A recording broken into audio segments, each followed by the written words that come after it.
pour ceux qui suivent, là, pour ceux qui les suivent, je suis tombé sur la rediff d'un live où Ranel explique avoir eu une galère en Égypte. Est-ce que vous voyez de quel live je parle? Moi, non, perso.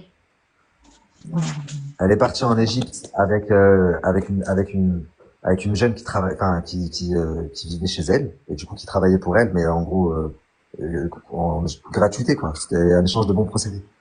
Et elles sont parties en Ok. Égypte, et la petite, bah d'ailleurs, elle en parlait tout le temps. Vous voyez pas qu'avant, elle parlait tout le temps de Nami, Nami, maintenant elle parle plus de Nami. Même dans ses stories, il y avait Nami, Nami, maintenant il y a plus de Nami. Ok. Oui, si, c'est vrai. Oui, avec Nami.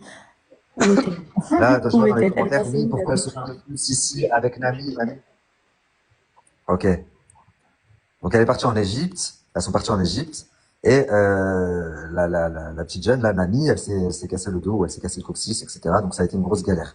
Et donc suite à ça, Ranel fait un live pour expliquer les péripéties en disant que c'était une galère et que heureusement que elles étaient accompagnées, que elles étaient allées là-bas pour faire une mission humanitaire pour les Palestiniens. Ça c'est ce qui m'a le plus choqué, jouer sur les Palestiniens. Voilà, elle a fait un long Ok. live, un très long live, à ce moment-là que vous retrouverez facilement. Tout ce qui a été dit dans le live est faux. Un accident de quad, apparemment. Ça écrit en bas. Accident de L'accident de quad. quad, c'est vrai. L'accident de quad, c'est vrai. Bon, je veux pas trop en dire parce que vous allez découvrir dans le documentaire, mais c'est une dinguerie ce qui a été fait.